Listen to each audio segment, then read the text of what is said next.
किसी ने डोरबेल बजाई। गीता दरवाजे पे आई, पूछा कौन है? मैं हूँ जतिन, किसी ने जवाब दिया। गीता ने दरवाज़ा खोला। अरे जतिन, कैसे हो? आ जाओ, अंदर आ जाओ, गीता ने कहा। गीता और जतिन कॉलेज में पढ़ते थे और दोनों 2 साल से अच्छे फ्रेंड है। जतिन गीता को पागलों की तरह चाहता है।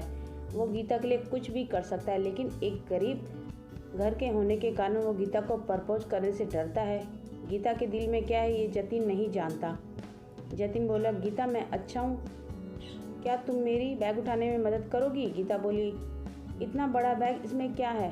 कुछ नहीं, मेरा कुछ सामान है बस, जतिन ने जवाब दिया। दोनों बैग उठाकर अंदर ले आए। जतिन तुम यहाँ बैठो, मैं तुम्हारे लिए पानी लेकर आती हूँ। ये बोलते हुए गीता अंदर चली जाती है।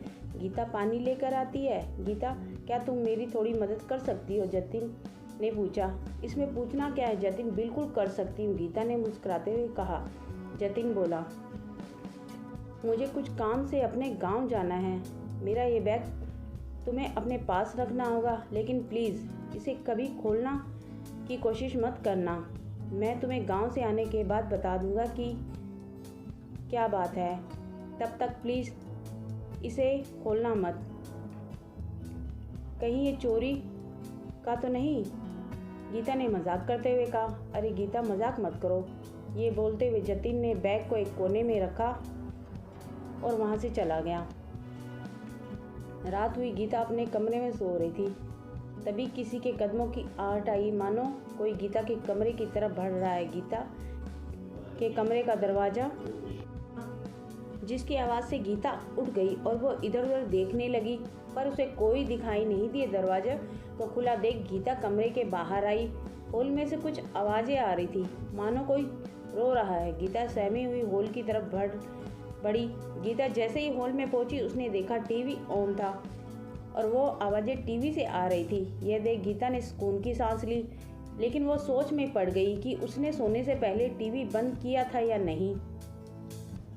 गीता ने टीवी बंद किया और अपने कमरे में वापस जाने लगी कि तभी हॉल में एक कोने में कुछ हलचल हुई। गीता की नज़र हॉल के उस कोने में गई। उसने देखा उस अंधेरे कोने में कोई खड़ा उसे घूर रहा है। गीता डर से कांपने लगी और जल्दी से लाइट ऑन कर दिया। उसने देखा कि कोने में कोई भी नहीं है, बस जतिन का बैग वहाँ रखा हुआ है। यह देख गीता को अचंभा हुआ। उसको जतिन के उस बैग पर शक हुआ। वो बैग खोल के देखने के लिए आगे बढ़ी, लेकिन उसे जतिन की बात याद आ गई कि इस बैग को कभी मत खोलना। गीता को जतिन पर शक हुआ। उसने बैग को खोलना चाहा, पर बैग पर ताला लगा था, तो गीता वापस अपने कमरे में चली गई। अगले दिन गीता कॉलेज से वापस लौटी। उसने देखा कि उसके घर का दरवाज़ा खुला हुआ है। गीता घबरा गई। अंदर जाके देखा तो गौतम सोफे पे बैठा था। गौतम गीता का पड़ोसी है और दोनों एक दूसरे से बहुत प्यार करते हैं, लेकिन ये बात गीता ने जतिन को नहीं बताई है।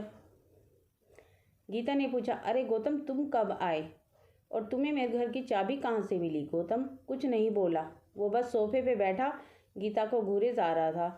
गीता उसके पास आई, बोली, गौतम तुम ठीक हो? हाँ मैं बिल्कुल ठीक हूँ, गौतम ने मुस्कुराते हुए कहा।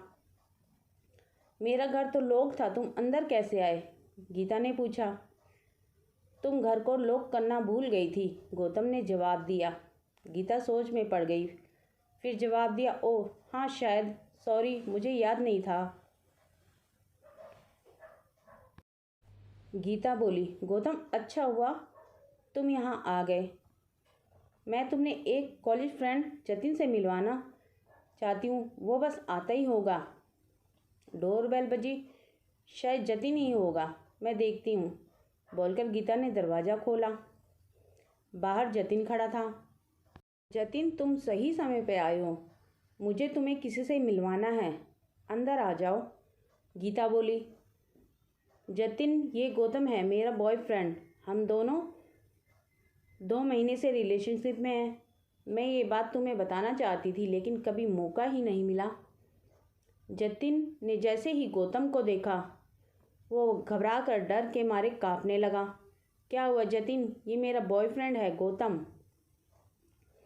जतिन ने कोई जवाब नहीं दिया और वो बस चुपचाप खड़ा, जैसे उसे सांप सूंघ गया हो। बोलो जतिन, क्या हुआ? गौतम ने हंसते हुए कहा। ये नहीं हो सकता, तुम तो मर चुके हो, जतिन ने गौतम से कहा। ये तुम क्या बोले जा रहे हो जतिन? गीता बोली। हाँ गीता, मैं सच कह रहा हूँ, मैं तुम्हें सब कुछ बताता हूँ। जतिन ने कोई जवाब नहीं दिया, वो बस चुपचाप खड़ा था, जैसे उसे सांप सूंघ गया हो। बोलो जतिन, क्या हुआ? गौतम ने हंसते हुए कहा। ये नहीं हो सकता, तुम तो मर चुके हो, जतिन ने गौतम से कहा। ये तुम दोनों क्या बोले जा रहे हो जतिन? गीता बोली। हाँ गीता, मैं सच कह रहा हूँ, मैं तुम्हें सब कुछ बताता हूँ, जतिन बोला। गीता, मैं तुमसे प्यार करता हूँ और मैं तुमसे शादी करना चाहता था, लेकिन मेरे पास इतने पैसे नहीं थे कि मैं तुम्हें खुश रख पाता। मुझे लगा कि मैं कितनी भी कोशिश कर लूँ पर मैं तुम्हें इतने पैसे कभी नहीं कमा कर दे पाऊँगा कि मैं तुम्हें खुश रख सकूँ, इसलिए मैंने चोरी करने का फ़ैसला किया। मुझे एक अमीर आदमी का पता चला जिसे मैंने अपने घर में बहुत सारा काला धन छुपा रखा था।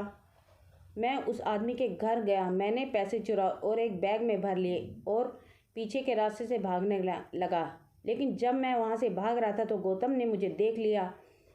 मैं वहाँ से भागना चाहता था लेकिन गौतम ने मुझे पकड़ लिया और शोर मचाने लगा। दोनों में झड़प हुई और गलती से चाकू गौतम को लग गया। वो ज़मीन पर गिर पड़ा। मैंने देखा तो गौतम मर चुका था और मैं डर के मारे वहाँ से भाग आया। जतिन बोला। गीता, ये गौतम नहीं, उसकी आत्मा है। हाँ, मैं मर चुका हूँ, गौतम बोला। यह सुनकर गीता रो पड़ी। गौतम की आत्मा ने कहा, जतिन, तूने मुझे मार कर गीता को मुझसे दूर किया है। गीता मेरी नहीं हो सकी, अब तुझे भी उससे दूर कर दूंगा। देखते ही देखते जतिन ज़मीन पर गिर पड़ा। उसकी मौत हो गई थी। गीता बस खड़ी हुई ये सब देखती रह गई। उसके दोनों अच्छे दोस्त उसकी ज़िंदगी से दूर हो गए थे। गौतम की आत्मा वहाँ से गायब हो गई और गीता आंसू बहाती रह गई। तो दोस्तों, आज की आपको कहानी कैसी लगी? मुझे उम्मीद है आपको पसंद आई होगी। तो प्लीज़ कमेंट बॉक्स में ज़रूर बताइएगा और न्यू है तो चैनल को भी सब्सक्राइब कर लीजिएगा। तो धन्यवाद दोस्तों, मिलती हूँ अगली नई कहानी के साथ। तब तक के लिए जय माता दी।